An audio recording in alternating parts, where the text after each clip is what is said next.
What's up, guys? Wow, this shirt is bright.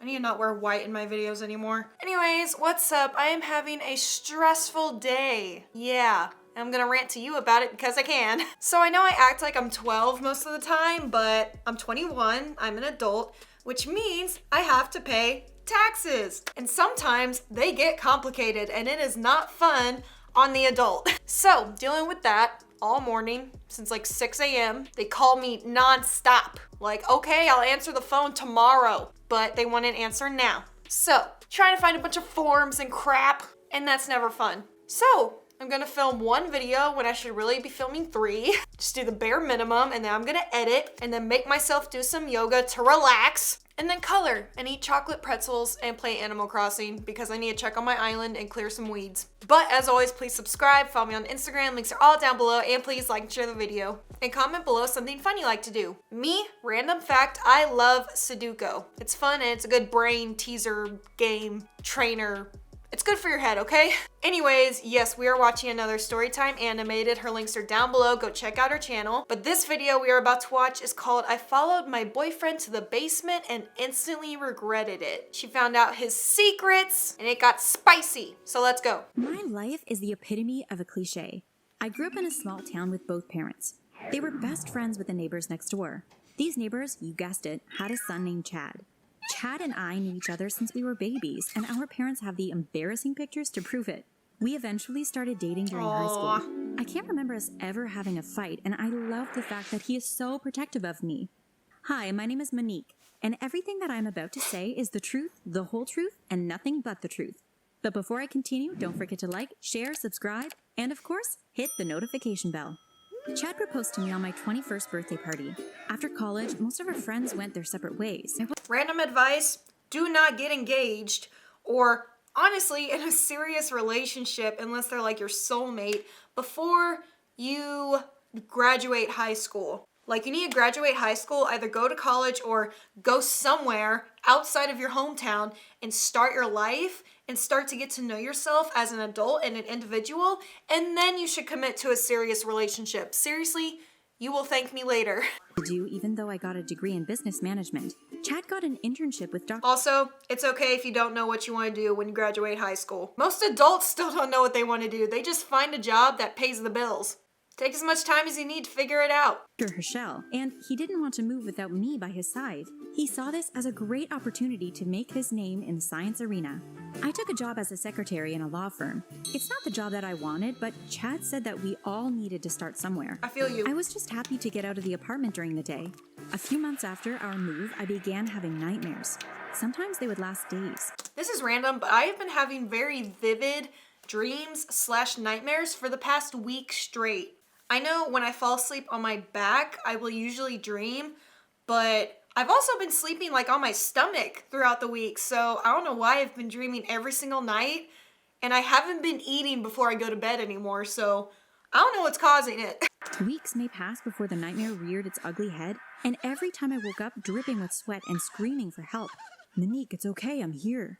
Chad whispered as he pulled me close. Cuddle. I usually wouldn't be able to go back to sleep after the nightmares, and Chad gave me a sedative so that I was able to get some rest. Chad said that my parents died in a fire, and the psychologist said that I'm suppressing my feelings about the incident, and that's why I'm having nightmares. The next day, when I arrived home... Wait, did they just casually say her parents died? I zoned out for a minute. Chad said that my parents died in a fire, and the psychologist said that I'm suppressing my feelings about the incident, and that... Yeah, what the heck? Did she just find out her parents died? Did they just slip that in there? I am so confused. That's why I'm having nightmares. The next day, when I arrived home, I called out, Chad, I'm home. I walked into the kitchen and saw Dr. Herschel and Chad in the middle of what looked like a tense conversation. Is everything okay? I asked, my eyes looking from Chad to Dr. Herschel. Oh, everything is fine, Monique, Dr. Herschel said as he got up from the kitchen table. He turned to Chad. I have a few things that I need to take care of at the office. We'll finish this discussion tomorrow. Chad walked Dr. Herschel to the door and I grabbed a glass of juice from the fridge. I'm nosy. So, are you going to tell me what that's about? I asked when Chad re-entered the kitchen. It's nothing really. Dr. Herschel is just worried about a prototype that he's been working on. If he gets the grant, it would mean he could do so much more than he's doing now. It would also mean a bigger paycheck for me as well. I wish you and Dr. Herschel nothing but the best. I can't wait for him to get the grant either, since I would be able to get my basement back. About a month after we moved, Dr. Herschel asked Chad if he could store a few things down in the basement. Not only wasn't I allowed in the basement, but Chad held the only key to the basement.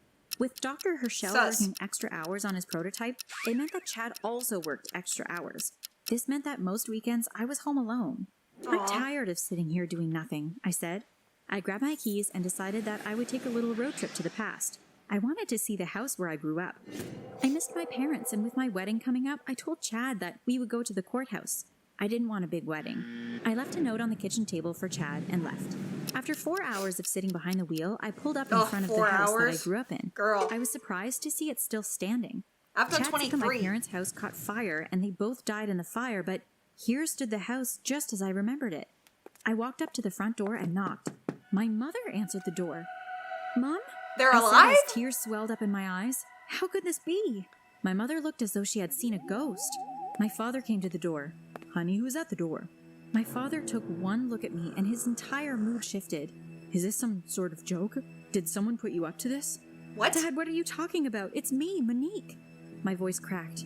You need to get off my property or I'll be calling the police. Dad. My dad said, hello? then slammed the door in my face. I ran to the car and started the engine. Why didn't my parents recognize me? Why would my dad treat me like that? Why did Chad tell me my parents were dead? The loud horn of a car interrupted my thoughts. A car was coming directly towards me, but it was too late. Bang! Oh. I woke up in the hospital. Chad was sitting in a chair next to the bed. Hey, you, welcome back, Chad said as he reached out and squeezed my hand. Chad, I said hesitantly, why didn't you tell me that my parents were alive? Babe, it was for your own good, he said softly. Excuse What you? do you mean for my own good? They are my parents, for God's sake, Seriously. I shouted. Explain Dr. yourself. Herschel walked into the room. Did you know that my parents are alive as well? I quizzed Dr. Herschel. Dr. Herschel looked at Chad and pointed to the door. It's a whole conspiracy. I watched as Dr. Herschel and Chad walked out of the They're room lizard without people. answering my question. Where the hell do you think you're going? Chad, come back here. Yeah, come I back. yelled. Explain. I tried to get out of bed, but my legs ached. After a few moments, Chad and Dr. Herschel walked back into the room. We have to give you a sedative. You were in a car accident, and right now you are acting irrational. Chad will Excuse be you? able to answer any questions that you may have when you wake up. Dr. Herschel No. said calmly. Dr. Herschel walked towards me. That is actually a huge problem. Women, especially women of color, are not taken seriously at hospitals as much as they should. Like, there are statistics that will prove this. They always think the woman is just hysterical and emotional, and she's not mentally there, and they don't take your physical problems seriously sometimes. So you gotta be careful and listen to your gut feeling and your physical ailments and go to a different doctor sometimes. And injected my IV with the serum that was in the needle that he held. When I woke up, I was home in bed. I felt as though I was in a brain fog. Chad, are you here? I called from the bedroom. Yes, I'm here. Something wrong? He asked with a puzzled look on his face as he walked into the bedroom. I'm not sure. I just feel a little out of it, I said. That's because you came down with the flu and you've been in bed for the past few days, Freaking liar. Chad said, concerned. I dreamt that I went to see Mom and Dad and they didn't recognize me, I said and placed my head in my hands and cried. I watched as Chad went to the bedroom closet. He used the stepladder to retrieve a CD. He didn't say anything as he placed it in the DVD player. He sat next to me and held me in his arms. There they were, my parents, next to each other in matching coffins. It was a DVD of my parents' funeral. Chad explained to me that my parents had passed away years ago. I couldn't believe it. Was I losing my mind? Why did I keep having these weird dreams? Eventually, mostly out of exhaustion, I went to sleep. The next morning, Chad wasn't at home. He left a note on the nightstand saying that he just needed to drop something for Dr. Herschel and he would be right back. I went to the closet and got the box with the DVDs. I saw one marked Monique's 21st birthday. A smile came to my face as I remembered that special night. I pushed the video in the player and laid in bed to watch. I giggled as I never realized how nervous Chad was when he proposed. But I realized something else as well. I had a small sunflower tattoo on my left upper arm, but it was no longer there. I lifted my shirt just to make sure that there was no tattoo. Where's my tattoo? Did I remove it? I asked myself. Are you a fake? I contemplated telling Chad, but my gut told me that he wasn't going to tell me the truth. Something was up. I had had the weirdest dream last night, that I had been in a car accident. It had felt so real. Was it just a dream? I got out of bed and headed to the garage. My eyes widened as I looked at the driver's side of my door that had a mammoth-sized dent. He did I lie. heard the front door open. Damn it, Chad is home, I mumbled. I snuck back into the house through the kitchen. Chad was in the bedroom. I ran towards the bathroom and opened and closed the door slowly. Just as I closed the door, a knock on the bathroom door startled me. Yeah? I asked, my heart pounding against my chest.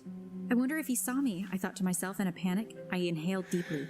Is everything okay? How are you feeling? Chad asked. I'm okay, I said, then flushed the toilet.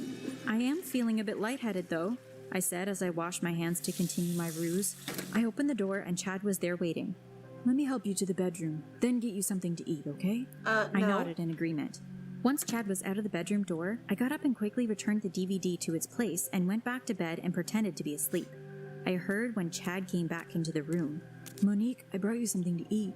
I didn't answer. I still pretended to be asleep. Chad's phone rang and he answered. Hi, Dr. Herschel. What can I do for you?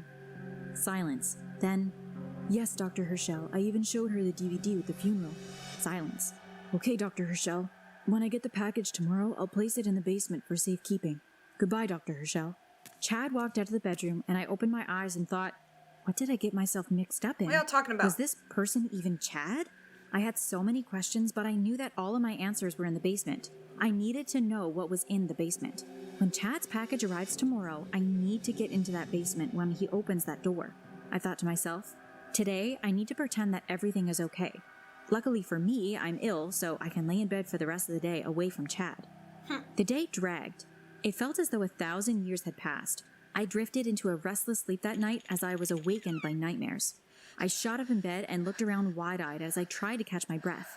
Chad was nowhere to be seen. I snuck out of bed and went in search of him. The apartment was empty. I went to the basement and turned the knob for the door. My heart jolted against my ribcage as I realized the door was open. I slid gingerly into the basement, but nothing could have prepared me for what I saw.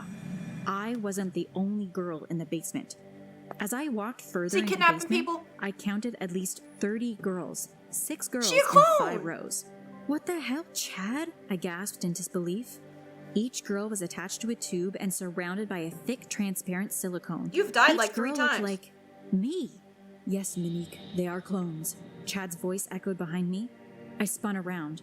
Why do you need clones of me? I asked angrily. Isn't one woman good enough for you? Chad looked sad as he continued to talk. He's like, nah, I need one in the bedroom, one in the kitchen, one cleaning. You are also a clone, Monique. Chad began to walk towards me and I backed away from him. Don't What touch do you me. mean I'm a clone? I cried. The real Monique died in a fire at work a few days after her 21st birthday. I didn't want to lose you, so I got into contact with Dr. Herschel, who was already working on a prototype of this same nature. That's what you and Dr. Herschel have been working on to obtain your grant? Making clones of me? I screamed. Can a clone do this? I said as I grabbed the tubes that were hanging closest to me. Gooey liquid from the tubes fell on me and on the floor around me. I continued to pull the tubes from the other clones as well before Chad tackled me to the ground. Monique, stop it. Can't you see why I did it? Dude. I couldn't bear to lose you. Get off. Chad said as he sat on top of me holding my arms. I heard another voice at the top of the basement stairs. It's a good thing I was still here, Dr. Herschel said sharply. He walked over to Chad and I. He leaned over to me and said, I've been working on this prototype for years, and you, my dear, are the final piece that I've been waiting for. I'm not going to allow any clone to mess this up for me. Dr. Herschel spoke to Chad. The next time we bring her back, we will eliminate her parents for good, so that when she goes to visit, they really wouldn't be there. I watched in horror as Gonna Dr. murder her Herschel parents? injected me with a serum. Why do you keep letting them My stick world you with became stuff? black. I tossed and turned, and finally I opened my eyes groggily. Hey, beautiful, how you feeling? Chad asked forget as he you. leaned over Get to kiss away. me good morning. I smiled and hugged him. I feel good, I replied sweetly. Dude, she doesn't remember anything. Oh my god, you poor thing. Well, that was deeply unsettling. Hope you liked it. Again, be sure to check out Storytime Animated. Links are down below. Go check out her channel. And please subscribe and follow me on Instagram, TikTok, Twitter. Links are also down below. And please like and share the video. And that's it, so I will see you weird people next time.